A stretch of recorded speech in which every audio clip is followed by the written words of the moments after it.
The strained relations between India and Canada have hit the nadir or rock bottom. India has withdrawn 6 senior diplomats from Ottawa, including Indian High Commissioner to Canada. India didn't stop there. India expelled 6 diplomats of Canada in New Delhi, including Canadian High Commissioner to India. The latest provocation that resulted or escalated tensions is a communique from Canadian government to Ministry of External Affairs of India.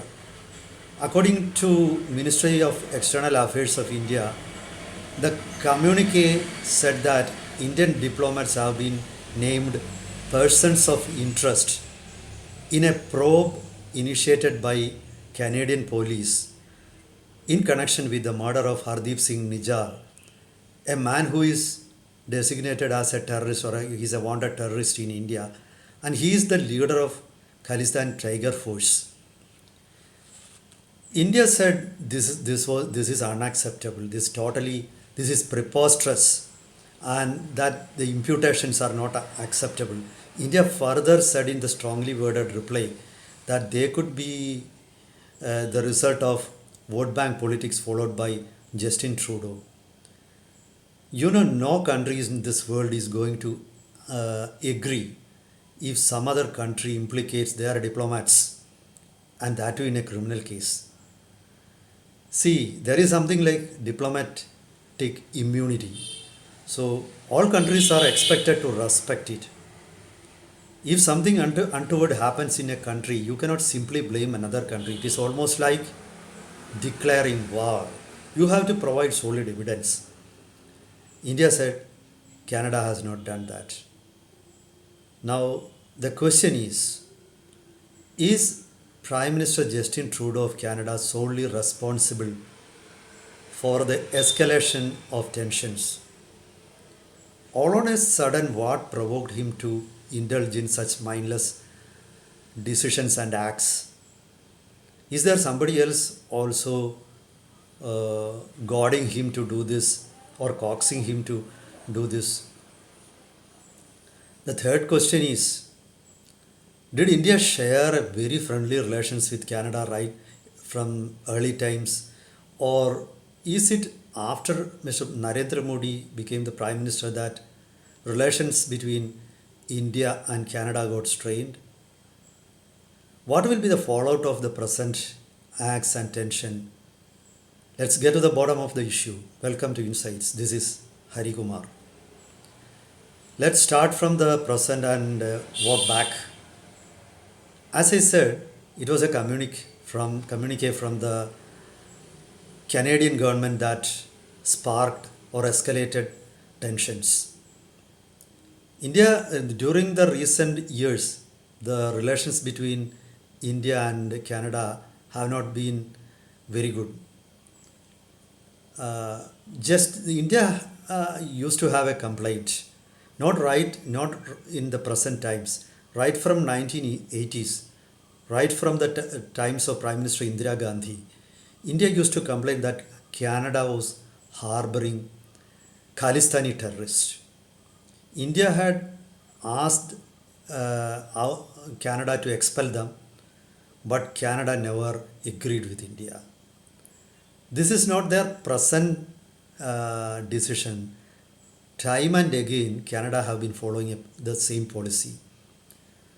So, we could authoritatively and confidently say that the relations between India and Canada have been strained right from 1980s.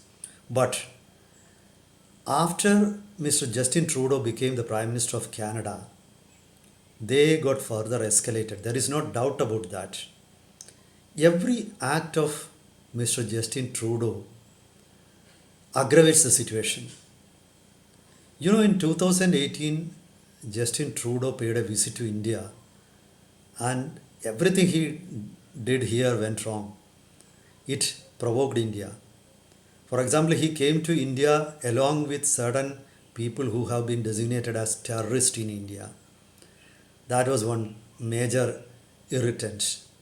Then another factor was he dressed he indulged in antics. He dressed in like Punjabis, and that was not that didn't amuse India very much. The fact is that Justin Trudeau is considered to be a poster boy of liberalism in the West. He is often praised as very handsome, looking like a Hollywood actor, thing, blah blah. But these are not things that impresses India. Actually, India is not dependent on Canada on anything like technology or any other aspect or any natural resources. So Canada should not think that they are like United States, though they may be tempted to do so because they geographically they share borders with the United States, and in many aspects they are a close ally of United States. But Canada is Canada and US, the US is US. So they should not emulate the US. They don't have that carry the diplomatic weight of the US. And moreover, India is not the land of snake charmers or Maharajas as Westerners would love to see it, love to imagine. So things have changed. Prime Minister Narendra Modi's foreign policy is marked by policy of reciprocity. India reciprocates in the same way as somebody else treats you. So this is there. So Canada cannot expect any preferential treatment from India. I think Justin Trudeau should bear that in mind because during his 2018 visit, eventually he was followed to toe India's line. He had to pay a visit to Captain Narendra Singh, the Chief Minister of Punjab, who is not loved by extremist forces in Canada, Khalistani forces. Then he had to declare that he believe the Canada always stands by unity and integrity of India. Things like that he had to say.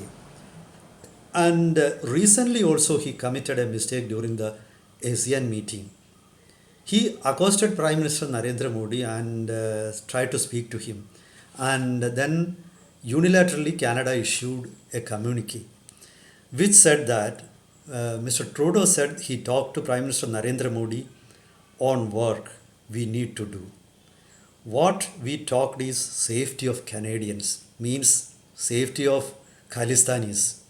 India is not bothered about the other people. India will never even commented about anything about people other than Khalistani groups. Then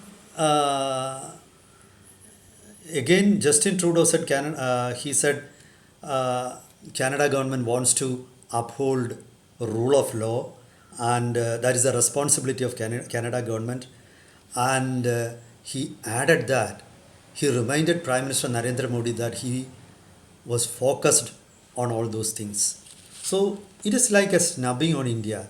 You cannot accost Prime Minister Narendra Modi, Prime Minister of a big country like India, the fourth biggest economy in the world, and you can unilaterally make certain claims. India immediately rebutted it. So there he committed a grave mistake. Then he went to Canada and he spoke in the Canadian House of Commons against India, against having certain evidences on India's involvement in Nijar's killing. Then if there are evidences, you should release it. You should not make claims. So all this provoked India, and that is so that way if you look into it, Justin Trudeau is solely responsible for escalating the tension. But as I said earlier, the relations between India and Canada have not been great even in 1980s. So for long, these two countries have been at loggerheads on many issues, especially on the issue of Khalistani presence in Canada and the support being given to Khalistanis from Canadian government. Then do you remember, I think not many people nowadays remember the bombing of an Air India flight by Khalistani terrorists that happened in 1985. Air India flight 182 from Delhi to Montreal, London was bombed, and you will be shocked to know that 329 people on board, everybody on board got killed. And the irony was the majority of those killed were Canadian citizens.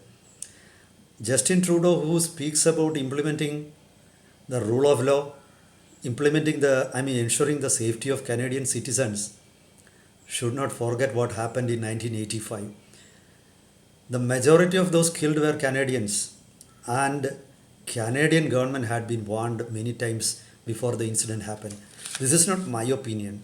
This was found by an inquiry committee headed by a former Supreme Court Judge of Canada, John C. Major, who inquired into the whole episode, and he blamed actually the government of Canada, then the Royal Mounted Canadian Police, and Canada's secret service agencies.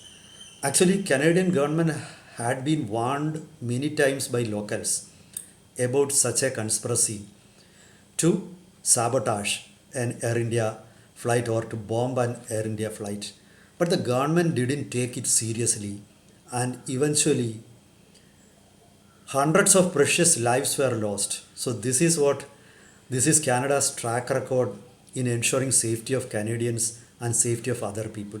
So Nijar's murder in Canada cannot be blamed on India. You cannot pass the buck to India. You have to set your house in order. That is the important thing. Perhaps now Canadian Prime Minister Mr. Justin Trudeau is troubled by the loss of his popularity in Canada. He is the leader of a Liberal Party, and the Liberal Party recently lost 2 by-elections in Canada.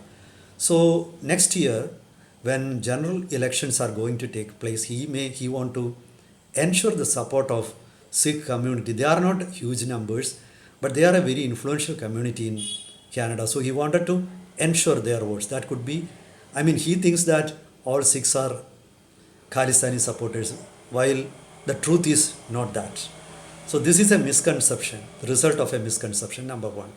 Second thing is that he is a person, I think, who believes in white man's supremacy, white man's burden. He thinks that it is the responsibility of the white man to set the whole world right. So he wants to teach India about human rights, about rule of law, etc. But he should first learn himself. This is the thing. Then there is a secret fact. Perhaps the United States, his ally United States, might be pressurizing him to up the pressure on India, because the US and India are now interacting on many important issues like the Russia-Ukraine war, where the US wants to pressurize India.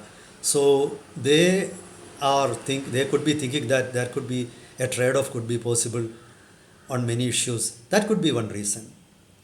Now, from all these things, it seems that the Canadian Prime Minister seems to have become a puppet at somebody else's hands, and he lacks proper understanding of the present situation. As I said earlier, historically also, India-Canada relations have not been great. The bombing of Air India flight was one example. Another thing that I wanted to remind you is that one of the main accused in bombing of Air India flight, Mr. Gurpreet Singh, Mr. Talwinder Singh Parmer, he was an accused in killing Nirankari Baba Justin Singh. The murder of Nirankari Baba happened in 1980. Then Talwinder Singh Parmer escaped to Canada. In 1981, Prime Minister Indian, then Indira Gandhi was the Prime Minister. Government of India actually requested Canada to extradite Parmer. But Canada in 1982, the next year, sat on the request for an year, and the next year Canada replied that they are not willing to extradite him. Now you see the attitude of Canada right from the 1980s. They have been following an anti-India policy. They have been harboring anti-India forces there. What would Canada have done? What would have they done if India harbored Basque terrorists in India? India had provided help to Canadian separatists. What would have they done? India has been very lenient towards Canada, and now India has started to act. Now India is a bold country. Prime Minister Narendra Modi is bold enough to call spade a spade. He got the gall call call out the mistakes of Justin Trudeau.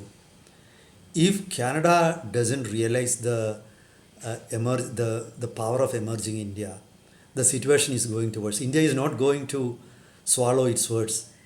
India is not going to recant. So better Canada initiate a discussion with India, stop provocations, and both India and Canada are going to benefit if they sort out the whole tension and if friendly relations are established. Perhaps the United States could also play a major role in this. Meet you with another topic next time. Till then, goodbye.